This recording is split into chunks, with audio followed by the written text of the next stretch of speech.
Hello, ഇന്ന് നമ്മുടെ biology exam ആയിരുന്നു. നമ്മുടെ മോഡൽ എക്സാമിനെ അപേക്ഷിച്ചിട്ട് വളരെ ഈസിയുള്ള ക്വസ്റ്റ്യൻസ് ആണ്.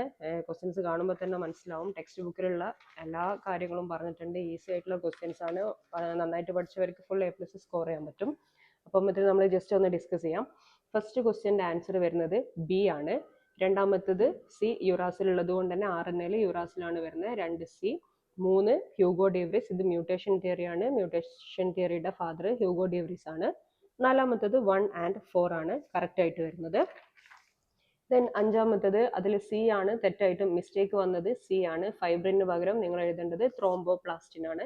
ആറാമത്തത് ഇന്റർഫെറോൺ വൈറൽ ഡിസീസ്, അതാണ് കറക്റ്റ് പെയർ. ഇനി ഏഴാമത്തെ ചോദ്യം, അതിൽ നിങ്ങൾ 6 ആൻസർ ചെയ്യേണ്ടത്. ഓരോന്നിനും 2 മാർക്ക് വീതം. അതിൽ എ ബി എന്ന് 2 ഡിസീസ് കൊടുത്തിട്ടുണ്ട്.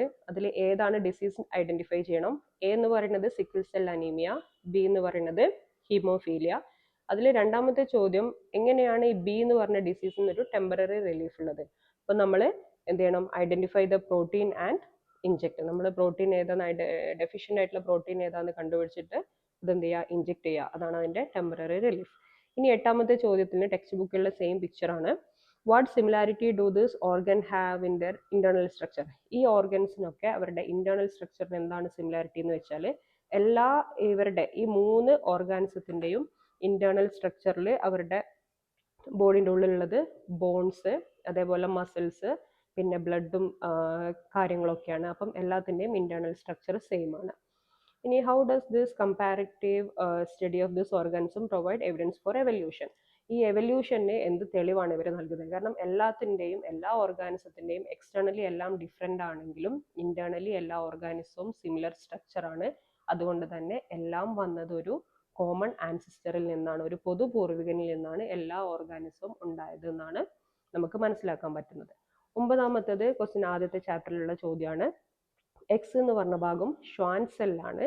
എന്താണ് അതിൽ രണ്ടാമത്തെ ചോദ്യം വളരെ ഈസിയാണ്. സെൻസറി നെർവ്സും മോട്ടോ നെർവ്സും തമ്മിലുള്ള ഡിഫറൻസ്. സെൻസറി നെർവ്സ് എന്താ ചെയ്യുന്നതെന്ന് വെച്ചാൽ, നമ്മുടെ ഡിഫറെൻറ്റ് ബോഡി പാർട്സ് നിന്ന് മെസ്സേജുകൾ അല്ലെങ്കിൽ ഇമ്പൾസുകൾ ബ്രെയിനിലേക്ക് കൊടുക്കുന്നു. മോട്ടോ നെർവ്സ് ആണെങ്കിൽ ബ്രെയിനിൽ നിന്നും സ്പൈനൽ കോഡിലുള്ള ഇമ്പൾസുകൾ നമ്മളുടെ ഡിഫറെൻറ്റ് ബോഡി പാർട്സിലേക്ക് എത്തിക്കുന്നതാണ് രണ്ടിൻ്റെയും ഡിഫറൻസ്. ഇനി 10ാമത്തെ ചോദ്യം 2 മാർക്കിൻ്റെ തന്നെ ചോദ്യമാണ്. ഒരു ന്യൂസ് പേപ്പർ റിപ്പോർട്ട് കൊടുത്തിട്ടുണ്ട്. ആ റിപ്പോർട്ട് വെച്ചിട്ടാണ് താഴെ നമ്മൾ ആൻസർ ചെയ്യേണ്ടത്. How does drug injection lead to the spread of HIV. HIV പകരുന്നത് എങ്ങനെയാണ്, നമുക്ക് ഈ ഡ്രഗ് ഇഞ്ചക്ഷൻ അതിനൊരു കാരണമാവുന്നത് എങ്ങനെ, അല്ലെങ്കിൽ എങ്ങനെയാണെന്നാണ്. അപ്പം അത് നമ്മൾ ഡ്രഗ് ഇഞ്ചക്ഷൻ അല്ലെങ്കിൽ നമ്മുടെ HIV ഭാഗത്തിൽ, എയ്ഡ്സിൻ്റെ ഭാഗത്തിൽ നമ്മൾ പറഞ്ഞിട്ടുണ്ടായിരുന്നു. പേജ് നമ്പർ 63 കൊടുത്തിട്ടുണ്ട്. ഏതൊക്കെ രീതിയിലൂടെ HIV അല്ലെങ്കിൽ എയ്ഡ്സ് നമുക്ക് ട്രാൻസ്മിറ്റ് ചെയ്യും. അപ്പം അതിൽ ഒരു പോയിന്റ് ആയിരുന്നു, by sharing needle and syringe contaminated with HIV component. അപ്പം ഈ കണ്ടാമിനേറ്റഡ് ആയിട്ടുള്ള നീഡിൽ അല്ലെങ്കിൽ സിറിഞ്ച് ഒക്കെ യൂസ് ചെയ്യുന്നതിലൂടെ HIV പകരും. അപ്പം ഡ്രഗ് ഇഞ്ചക്ഷൻ ചെയ്ത് ഒരാൾ യൂസ് ചെയ്ത് ആ സിറിഞ്ച് തന്നെ വേറൊരാൾ യൂസ് ചെയ്യുന്ന സമയത്ത് HIV പകരാനുള്ള ചാൻസസ് വളരെ കൂടുതലാണ്. അപ്പം ആ ഒരു പോയിന്റാണ് അതിൽ എഴുതേണ്ടത്. 1 മാർക്കിന്റെ ചോദ്യമാണ്. അതിൽ B, how does this condition of AIDS become fatal. എങ്ങനെയാണ് എയ്ഡ്സ് ഇത്രയും സിവിയർ അല്ലെങ്കിൽ മാരകമാവുന്നത്. കാരണം നമുക്ക് ബോഡിയിൽ, അതും ടെക്സ്റ്റ് ബുക്കിൽ അതിൻ്റെ തൊട്ട് മേലെ കൊടുത്തിട്ടുണ്ട് എയ്ഡ്സിനെ കുറിച്ച്, HIV വൈറസിനെ കുറിച്ച്.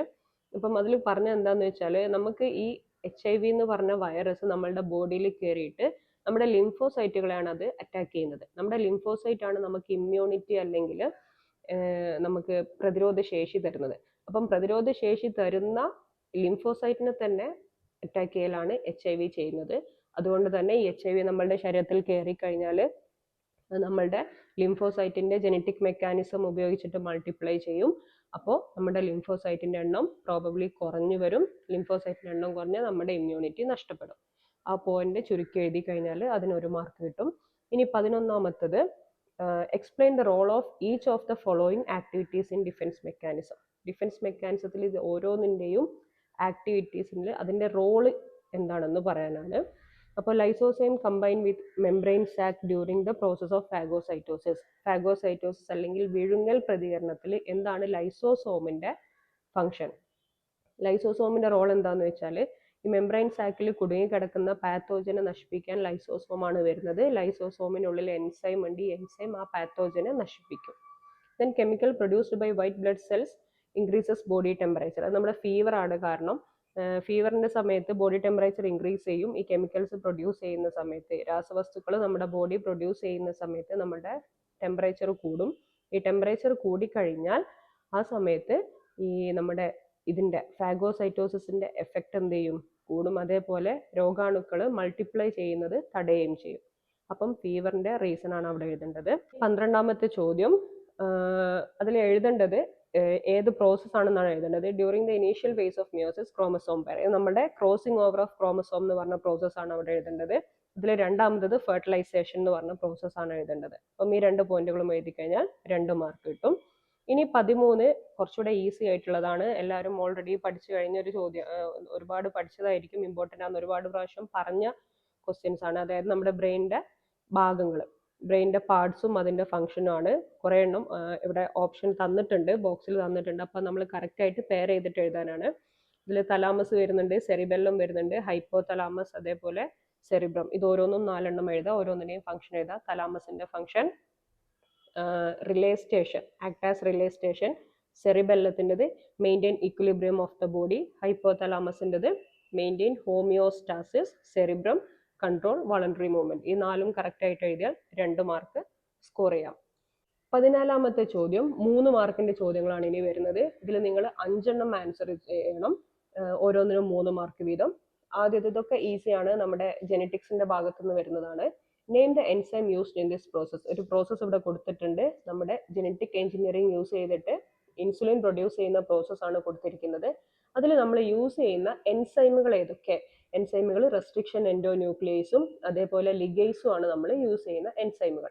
രണ്ടാമത്തതിൻ്റെ ആൻസർ വെക്ടർ ആണ്. പ്ലാസ്മിഡ് നമ്മൾ വെക്ടർ ആയിട്ടാണ് യൂസ് ചെയ്യുന്നത്. ഒരു ഹ്യൂമൻ ജീനിനെ ഒരു ബാക്ടീരിയയിലേക്ക് ഇൻസേർട്ട് ചെയ്യണമെങ്കിൽ നമ്മൾക്ക് ഒരു വെക്ടർ ആവശ്യമുണ്ട്. ഇവിടെ പ്ലാസ്മിഡ് ആണ് നമ്മൾ വെക്ടർ ആയിട്ട് യൂസ് ചെയ്യുന്നത്. അപ്പം ആൻസർ സെബ് വെക്ടർ.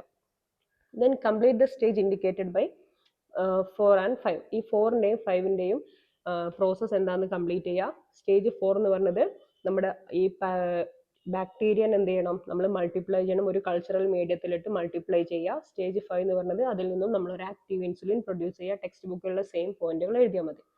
ഇനി 15ാമത്തത് ഗ്ലൂക്കോസിന്റെ നോർമൽ ലെവൽ 70 to 110 ആണ്.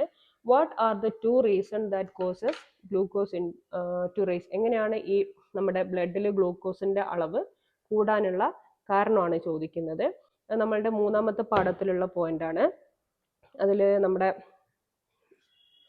ഗ്ലാൻഡ് കറക്റ്റായിട്ട് പറയുന്നുണ്ട്, ടെക്സ്റ്റ് ബുക്കിൽ തന്നെ പറയുന്നുണ്ട്. ജസ്റ്റ് ചെക്ക് ചെയ്യാം. ഇവിടെ 15ൽ എന്റെ answer decreased production of insulin due to the destruction of beta cell or the inability of cell to utilise the insulin produced. ഈ 2 പോയിന്റുകളാണ് എഴുതേണ്ടത്. ക്വസ്റ്റ്യനിൽ ചോദിച്ചിട്ടുണ്ട് 2 റീസൺ എഴുതാൻ. ആ 2 റീസൺ ഈ 2 റീസണുകളാണ്. Then mention 1 function of insulin and 1 function of glucagon. ഇൻസുലിന്റെയും ഗ്ലൂക്കഗോണിന്റെയും ഫംഗ്ഷൻ. ഇതിൽ ഒന്നുകിൽ നമുക്ക് ഇൻസുലിന്റെ ഈ 2 ഫംഗ്ഷനിൽ ഏതെങ്കിലും ഒന്ന് എഴുതാം, ഗ്ലൂക്കഗോണിന്റെ ഈ 2 ഫംഗ്ഷനിൽ ഏതെങ്കിലും ഒന്ന് എഴുതാം. ഇപ്പം ഏത് എഴുതിയാലും അതിന് മാർക്ക് കിട്ടുന്നതാണ്. അപ്പോൾ ടോട്ടൽ 3 മാർക്ക് അങ്ങനെ സ്കോർ ചെയ്യാം. ദെൻ 16ാമത്തത് ജെനറ്റിക്സ് ആണ്. വീണ്ടും ജെനറ്റിക്സിന്റെ ഭാഗത്തു നിന്നാണ് ചോദ്യം വരുന്നത്. Write the genetic structure and character of first generation. ഇതിൽ ഫസ്റ്റ് ജനറേഷന്റെ ജെനറ്റിക് സ്ട്രക്ചർ ആണ്. അപ്പം എന്താണ് നമ്മുടെ ഫസ്റ്റ് ജനറേഷനിലെ ക്യാപിറ്റൽ ടി സ്മോൾ ടി എന്ന് വരുന്ന ഇതാണ് ഇതിന്റെ ജെനറ്റിക് സ്ട്രക്ചർ. ക്യാരക്ടർ എന്താണെന്ന് ചോദിച്ചാൽ ടോൾ പ്ലാന്റ് ആണ്. ഇത് രണ്ടും കൂടെ നമുക്ക് ക്രോസ് ചെയ്യുന്ന സമയത്ത് നമുക്കൊരു ടോൾ പ്ലാന്റ് ആണ് കിട്ടുന്നത്. അതിൽ ബി ക്വസ്റ്റ്യൻസ് ഇല്ലുസ്ട്രേറ്റ് എക്സ്പെരിമെന്റ്. ചിത്രം വരയ്ക്കാനാണ്. ഇല്ലുസ്ട്രേറ്റ് പറയുമ്പോൾ വരയ്ക്കാൻ. അപ്പം അതിൽ നമ്മൾ വരയ്ക്കേണ്ടത് ഈ സെയിം പിക്ചറാണ്.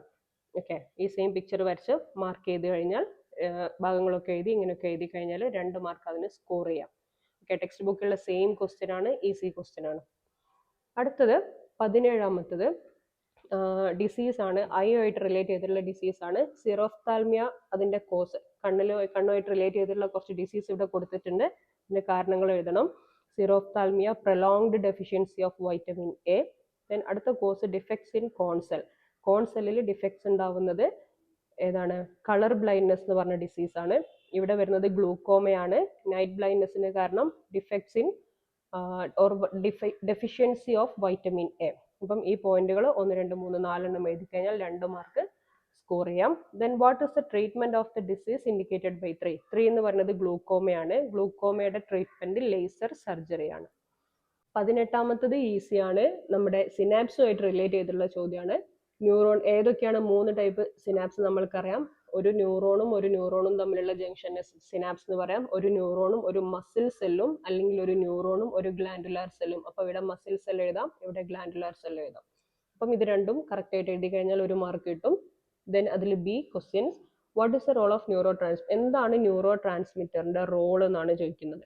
ഈ ന്യൂറോ ട്രാൻസ്മിറ്റർ നമ്മുടെ അഡ്ജസന്റ്, അതായത് ഡെൻഡ്രൈറ്റിലുള്ള അഡ്ജസന്റ് ഡെൻഡ്രൈറ്റുകളെ സ്റ്റിമുലേറ്റ് ചെയ്യാണ് ചെയ്യുന്നത്. അതേപോലെ പുതിയ ഇമ്പൾസുകൾ ജനറേറ്റ് ചെയ്യുക. ഈ 2 പോയിന്റുകളും എഴുതാണ് ഇതിൽ ചെയ്യേണ്ടത്. Then what are the 2 main function of synapse? സിനാപ്സിന്റെ മെയിൻ ഫംഗ്ഷൻ ഒന്ന് നമ്മുടെ സ്പീഡ് റെഗുലേറ്റ് ചെയ്യുക. ഡയറക്ഷനും സ്പീഡൊക്കെ, ഇമ്പൾസിന്റെ സ്പീഡ്, റെഗുലേഷൻ, ഇതൊക്കെ റെഗുലേറ്റ് ചെയ്യലാണ് നമ്മുടെ സിനാപ്സിന്റെ ഫംഗ്ഷൻ. സിനാപ്സ് എന്ന് പറഞ്ഞ ഭാഗത്തിൽ പഠിച്ചിട്ടുണ്ട്. കറക്റ്റ് ആയിട്ട് 3 എഴുതി കഴിഞ്ഞാൽ 3 മാർക്ക് സ്കോർ ചെയ്യാം. 19ാമത്തത് വളരെ ഈസി ആയിട്ടുള്ള എല്ലാവർക്കും ആൻസർ ചെയ്യാൻ പറ്റുന്ന ഒരു ചോദ്യമാണ്. നമ്മൾക്ക് എന്തുകൊണ്ടാണ് ഇങ്ങനെ ലൈഫ് സ്റ്റൈൽ ഡിസീസ് ഉണ്ടാവാനുള്ള കാരണം? കോമൺ ആയിട്ട് ടെക്സ്റ്റ് ബുക്ക് പഠിക്കാതെ തന്നെ എഴുതാൻ പറ്റുന്ന ചോദ്യമാണ് ഇതൊക്കെ. ലൈഫ് സ്റ്റൈൽ ഡിസീസ് ഉണ്ടാവാനുള്ള കാരണം, what is mean by lifestyle disease? എന്താണ് ലൈഫ് സ്റ്റൈൽ ഡിസീസ് കൊണ്ട് ഉദ്ദേശിക്കുന്നത്? അതായത് നമ്മുടെ അൺഹെൽത്തി ആയിട്ടുള്ള ലിവിങ് സ്റ്റൈൽ കാരണം നമ്മൾക്ക് ഉണ്ടാവുന്ന ഡിസീസിനെയാണ് നമ്മൾ ലൈഫ് സ്റ്റൈൽ ഡിസീസ് എന്ന് പറയുന്നത്. Then B, what are the healthy habits? എന്തൊക്കെ കാര്യങ്ങൾ നമുക്ക് നമുക്ക് ഈ ലൈഫ് സ്റ്റൈൽ ഡിസീസ് ഇല്ലാണ്ടിരിക്കാൻ നമ്മൾക്ക് എന്തൊക്കെ കാര്യങ്ങൾ എന്ത് ചെയ്യാം, നോക്കാം, എന്തൊക്കെ ഹെൽത്തി ഹാബിറ്റ്സ് നമുക്ക് ശീലിക്കാം എന്നാണ് പറയുന്നത്. നമുക്ക് എക്സസൈസ് ചെയ്യാം, അതേപോലെ സ്ട്രെസ്, ഓവറായിട്ട് സ്ട്രെസ്, ഒരു കാര്യത്തിനും സ്ട്രെസ് കൊടുക്കാണ്ടിരിക്കാം. പിന്നെ ഈ ആൽക്കഹോൾ കൺസംഷൻ, നമ്മൾ മദ്യപാനം, പുകവലി, ഈ കാര്യങ്ങളൊക്കെ ഒഴിവാക്കി കഴിഞ്ഞാലൊക്കെ നമുക്ക് ലൈഫ് സ്റ്റൈൽ ഡിസീസ് എന്ത് ചെയ്യാം, ഒഴിവാക്കാം. ആ കാര്യങ്ങൾ നിങ്ങൾ അറിയുന്നത് പോലെ എഴുതി കഴിഞ്ഞാൽ ഒരു 3 മാർക്ക് എന്തായാലും സ്കോർ ചെയ്യാൻ പറ്റും. അടുത്തത് 20ാമത്തെ നമ്മുടെ ലാസ്റ്റ് ചാപ്റ്ററിലുള്ള ഒരു എക്സ്പെരിമെന്റ് ആയിരുന്നു. പിന്നെ അപ്പം അതിൽ questions, what are the chemical used in the part labelled X? X എന്ന് പറഞ്ഞാൽ അതിൽ നമ്മൾ യൂസ് ചെയ്യുന്ന ഫ്ലാസ്കിൽ നമ്മൾ യൂസ് ചെയ്യുന്ന കെമിക്കൽസ് മീഥെയിനും അമോണിയയും ആണ്. ദെൻ വൈയിൽ നമ്മൾക്ക് കിട്ടുന്ന, വൈ എന്ന് പറഞ്ഞ പോർഷൻ, ഇവിടെ നമ്മൾക്ക് കിട്ടുന്ന പ്രസിപ്പിറ്റേറ്റ് എന്ന് പറയുന്നത് അമിനോ ആസിഡ് ആണ്. അപ്പം ഇവിടെ ബിന്റെ ആൻസർ അമിനോ ആസിഡ് എന്ന് എഴുതണം. എക്സിൽ മീഥെയിൻ അമോണിയ എഴുതണം. സി എന്ന് പറയുന്നത് എന്താണ്, what is the evolutionary significance? ഈ ഒരു സാധനം, ഈ ഒരു എക്സ്പെരിമെന്റ് നമ്മൾ വീണ്ടും ഒരുപാട് ഇങ്ങനത്തെ സബ്സ്റ്റൻസ് ഒക്കെ യൂസ് ചെയ്ത് കഴിഞ്ഞാൽ നമുക്ക് കിട്ടുന്നത് എന്താണെന്ന് വെച്ചാൽ കെമിക്കൽ എവല്യൂഷൻ തിയറിയുടെ ഒരു എവിഡൻസ് ആണ് ഈ ഒരു എക്സ്പെരിമെന്റ് എന്നാണ് എഴുതേണ്ടത്. കെമിക്കൽ എവല്യൂഷൻ തിയറി ശരിയായ കാര്യമാണെന്ന് നമുക്ക് മനസ്സിലാക്കാൻ പറ്റുന്ന ഒരു എക്സ്പെരിമെന്റ് ആണ് യൂറേ മില്ലർ എക്സ്പെരിമെന്റ്. ഈ 21ാമത്തെ ചോദ്യം, ഇവിടുന്ന് അങ്ങോട്ട് 3 എണ്ണത്തിൽ 2 എണ്ണം എഴുതിയാൽ മതി. ഓരോന്നും 4 മാർക്കിന്റെ ചോദ്യങ്ങളാണ്. ഈസിയാണ്. നമ്മൾ ഒരുപാട് ഹോർമോണിന്റെ ചാപ്റ്ററിൽ നിന്ന് വരുന്ന ചോദ്യമാണ് 21ൽ വന്നത്. ഗ്ലാൻഡുകൾ തന്നിട്ടുണ്ട്, ഹോർമോൺ തന്നിട്ടുണ്ട്, ഓരോന്നിന്റെയും ഫംഗ്ഷൻ തന്നിട്ടുണ്ട്. അപ്പോൾ അത് നിങ്ങൾ റീഅറേഞ്ച് ചെയ്യണം. പഠിച്ച ആൾക്കാർക്ക് ഈസി ആയിട്ട് എഴുതാൻ പറ്റും. ഫസ്റ്റ് പിറ്റ്യൂട്ടറി ഗ്ലാൻഡ് ആണ്. പിറ്റ്യൂട്ടറി ഗ്ലാൻഡ് സെക്രീറ്റ് ചെയ്യുന്ന ഹോർമോൺ ഇതിൽ പ്രോലാക്റ്റിൻ ആണ്. പ്രോലാക്റ്റിൻ എന്താ ചെയ്യുന്നത്, നമ്മുടെ പ്രൊഡക്ഷൻ ഓഫ് മിൽക്ക്. ഇനി അഡ്രീനൽ ഗ്ലാൻഡ് കോർട്ടിസോൾ ആണ് സെക്രീറ്റ് ചെയ്യുന്ന ഹോർമോൺ. അതിന്റെ ഫംഗ്ഷൻ എന്താണെന്ന് വെച്ചാൽ slow down the action of defence cell.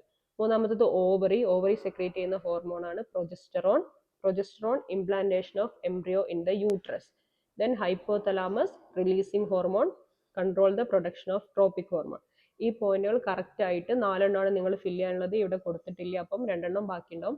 4 എണ്ണം കറക്റ്റ് ആയിട്ട് എഴുതി കഴിഞ്ഞാൽ 4 മാർക്ക് സ്കോർ ചെയ്യാം. ഓരോന്നിനും 1/2 മാർക്ക് വീതം. അപ്പം 21 കഴിഞ്ഞു. ഇനി 22ാമത്തത് നോർമലി എല്ലാ എക്സാമിനും നമ്മളൊരു 4 മാർക്കിന്റെ ചോദ്യം പിക്ചർ വരയ്ക്കാനുണ്ടാവും. അപ്പം കണ്ണിന്റെ പിക്ചറാണ് തന്നത്. അപ്പം redraw the diagram 1 mark. Picture വരച്ചു വെക്കുന്നതിന് 1 മാർക്ക് കിട്ടും. ദെൻ നിങ്ങൾ എഴുതേണ്ടത് ഈ ക്വസ്റ്റ്യൻ തന്ന ആ ഭാഗം ഏതാണെന്ന് ഐഡന്റിഫൈ ചെയ്തിട്ട് അത് മാർക്ക് ചെയ്യുക. ഐഡന്റിഫൈ ചെയ്യുന്നത് അതിന്റെ പേര് എഴുതുന്നതിന് 1/2 മാർക്കും അതെവിടെ പാർട്സ് കറക്റ്റ് മാർക്ക് ചെയ്യുന്നതിന് 1/2 മാർക്കുമാണ്. The part that allow light rays to enter the eye. അതിന്റെ ആൻസർ കണ്ണിലേക്ക് ലൈറ്റ് റേസ് പോകുന്ന പാർട്ട് എന്ന് പറയുന്നത് കോർണിയാണ്. ഈ ഒരു എ എന്ന് മാർക്ക് ചെയ്ത ഭാഗമാണ് കോർണിയ. രണ്ടാമത്തത് സീലിയറി മസിലാണ്. ഈ ഒരു ബ്ലാക്ക് കളറിൽ മാർക്ക് ചെയ്ത ബി എന്ന് മാർക്ക് ചെയ്ത ഭാഗമാണ് സീലിയറി മസിൽ. ഇതിൽ സിന്റെ ആൻസർ വരുന്നത് പ്യൂപ്പിൾ ആണ്. പ്യൂപ്പിൾ എന്ന് പറഞ്ഞത് ഇതിൽ കാണിച്ചിരിക്കുന്നത് തെറ്റാണ്. ഈ റൗണ്ടിന്റെ തൊട്ട് മുമ്പിലുള്ള ഈ ഒരു പോർഷൻ ആണ് പ്യൂപ്പിൾ. അപ്പം ഇവിടെയാണ് മാർക്ക് ചെയ്തിട്ട് നമ്മൾ സിന്ന് അടയാളപ്പെടുത്തേണ്ടത്. അപ്പം പ്യൂപ്പിൾ ആണ് ആൻസർ. ഇത്രയും കാര്യം കറക്റ്റ് 3 എണ്ണവും പേര് എഴുതിയിട്ട് ABC എന്ന് മാർക്ക് ചെയ്ത് കഴിഞ്ഞാൽ അതിന് 3 മാർക്ക്, ചിത്രം വരച്ചതിന് 1 മാർക്ക്, ടോട്ടൽ 4 മാർക്ക് സ്കോർ ചെയ്യാം. ദെൻ ലാസ്റ്റ് ക്വസ്റ്റ്യൻ ഈസി ആണ്. Answer the question. അതായത് what are the uses of EEG and ECG? EEGയും ECGയും തമ്മിലുള്ള ഡിഫറൻസ് ആണ് ചോദിച്ചിരിക്കുന്നത്. EEG എന്ന് പറയുമ്പം electroencephalogram, ECG electrocardiogram. അപ്പം ഇതിന്റെ രണ്ടിന്റെയും പേരും ഫുൾ ഫോം എഴുതണം, അതേപോലെ ഫംഗ്ഷനും എഴുതണം, കാരണം 2 മാർക്കിന്റെ ചോദ്യമാണ്. ഇലക്ട്രോ എൻസെഫലോഗ്രാം അല്ലെങ്കിൽ EEG എന്ന് പറഞ്ഞാൽ to record electric wave in the brain, ബ്രെയിനിലുള്ള ഇലക്ട്രിക് വേവ്സ് റെക്കോർഡ് ചെയ്യാനാണ്. ഇലക്ട്രോ കാർഡിയോഗ്രാം, കാർഡിയോ എന്ന് പറഞ്ഞാൽ ഹാർട്ടുമായിട്ട് റിലേറ്റ് ചെയ്തിട്ടുള്ളതാണ്. അപ്പം നമ്മുടെ ഹാർട്ടിലുള്ള ഇലക്ട്രിക് വേവിനെ റെക്കോർഡ് ചെയ്യാനാണ് ECG യൂസ് ചെയ്യുന്നത്. പിന്നെ ഫുൾ ഫോമും ജസ്റ്റ് 1 വേർഡ് ഒന്ന് ജസ്റ്റ് ഒന്ന് എക്സ്പ്ലെയിൻ ചെയ്ത് എഴുതുകയും കൂടെ ചെയ്ത് കഴിഞ്ഞാൽ 2 മാർക്ക് കിട്ടും. Then what are the uses of antibiotics? Antibiotics നമ്മൾ യൂസ് ചെയ്യുന്നത് ബാക്ടീരിയനെ നശിപ്പിക്കാൻ വേണ്ടിയിട്ടാണ്, ടു ഡെസ്ട്രോയ് ബാക്ടീരിയ. അതേപോലെ side effects of bacteria antibiotics, antibiotic regular ആയിട്ട് യൂസ് ചെയ്ത് കഴിഞ്ഞാൽ ഉണ്ടാവുന്ന സൈഡ് എഫക്ട്സ്, ഒന്നത് ടെക്സ്റ്റ് ബുക്കിൽ 3 പോയിന്റ് കൊടുത്തിട്ടുണ്ട്, അതിൽ 2 പോയിന്റ് എഴുതിയാൽ മതിയാവും. ഡെവലപ്പ് ഇമ്മ്യൂണിറ്റി അഗെയിൻസ്റ്റ് പാത്തോജൻസിന് അഗെയിൻസ്റ്റ് ആയിട്ട് ഇമ്മ്യൂണിറ്റി ഡെവലപ്പ് ചെയ്യും. അതേപോലെ നമുക്ക് യൂസ്ഫുൾ ആയിട്ടുള്ള നമ്മളുടെ ബോഡിയിലുള്ള യൂസ്ഫുൾ ബാക്ടീരിയകളൊക്കെ നശിപ്പിക്കും. ഈ പോയിന്റുകൾ 2 എഴുതി കഴിഞ്ഞാൽ 2 മാർക്ക് സ്കോർ ചെയ്യാം, ടോട്ടൽ 4 മാർക്ക്. അപ്പം ക്വസ്റ്റ്യൻസ് മൊത്തത്തിൽ നോക്കുകയാണെങ്കിൽ വളരെ ഈസി ക്വസ്റ്റ്യൻ ആണ്, എല്ലാവർക്കും അറ്റൻഡ് ചെയ്യാൻ പറ്റുന്ന, ഏത് ടൈപ്പിലുള്ള ആൾക്കാർക്കും അറ്റൻഡ് ചെയ്യാൻ പറ്റുന്ന ക്വസ്റ്റ്യൻസ് ആണ്. എല്ലാവരും നന്നായിട്ട് എഴുതിയിട്ടുണ്ടാവുമെന്ന് വിചാരിക്കുന്നു. വളരെ ഈസി ആയിട്ടുള്ളൊരു ചോദ്യമാണ്, എല്ലാ ചോദ്യങ്ങളും വളരെ ഈസി ആയിരുന്നു.